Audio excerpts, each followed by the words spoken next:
എല്ലാവർക്കും ഡ്രാമ റിവ്യൂവിലെ പുതിയൊരു എപ്പിസോഡിലേക്ക് സ്വാഗതം. ഇന്നൊരു കൊറിയൻ BL ഡ്രാമയുടെ റിവ്യൂ ആണ് ഞാൻ ചെയ്യുന്നത്. ഇതിപ്പോൾ ഓൺഗോയിങ് ആയിട്ട് പൊയ്ക്കൊണ്ടിരിക്കുന്ന ഒരു ഡ്രാമയാണ്. വാമ്പയർ തീം റിലേറ്റഡ് ഒരു ഡ്രാമയാണ്. 2 എപ്പിസോഡുകൾ മാത്രമേ റിലീസ് ചെയ്തിട്ടുള്ളൂ. അതിൻ്റെ ഫസ്റ്റ് എപ്പിസോഡിൻ്റെ ഒരു റിവ്യൂ ഞാൻ ഓൾറെഡി ചെയ്തിട്ടുണ്ട്. ഇപ്പോൾ നമുക്കടുത്ത സെക്കൻഡ് എപ്പിസോഡ് റിവ്യൂ നോക്കാം.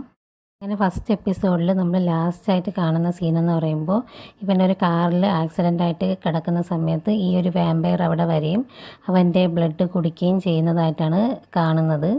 അവൻ ബ്ലഡ് കുടിച്ചതിന് ശേഷം അവൻ്റെ കണ്ണ് റെഡ് കളർ ആവുകയും അവൻ്റെ ദേഹത്തുണ്ടായിരുന്ന മുറിവുകളൊക്കെ മാറുകയും ഒക്കെ ചെയ്യുന്നുണ്ടായിരുന്നു.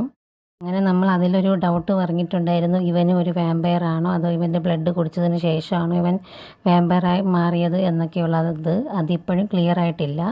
പക്ഷേ ഇതിലൊരു കാര്യം ക്ലിയറുണ്ട്, ഇവൻ വാമ്പയർ ആണെന്നുള്ള കാര്യം ഈ പയ്യനാണെങ്കിൽ അറിഞ്ഞിട്ടുണ്ടായിരുന്നു. അതുകൊണ്ട് തന്നെ ഇവൻ കയറൊക്കെ ഇട്ട് കെട്ടി വെച്ചൊക്കെയായിരുന്നു. ഇവന് ബോധമില്ലായിരുന്നല്ലോ. ലാസ്റ്റ് ഇവൻ്റെ ബ്ലഡ് കുടിച്ചതിന് ശേഷം ഇവൻ്റെ ബോധം പോയതാണ്. അങ്ങനെ ഇവൻ കയറൊക്കെ ഇട്ട് കെട്ടി വെച്ചിട്ടുണ്ടായിരുന്നു. ഇവൻ എണീക്കുന്ന സമയത്ത് അവൻ പറയുന്നുണ്ട്, ഞാൻ ജോലിക്ക് പോയിട്ട് വരുമ്പോൾ നീ ഇവിടെ കാണാൻ പാടില്ല, ഇവിടെ നിന്ന് പോകണം, വാമ്പയറിൻ്റെയും ഹ്യൂമൻ്റെയും വേൾഡ് വ്യത്യാസമാണ്, അതുകൊണ്ട് ഇവിടെ നിന്ന് പൊയ്ക്കോളാൻ പറയുന്നുണ്ട്.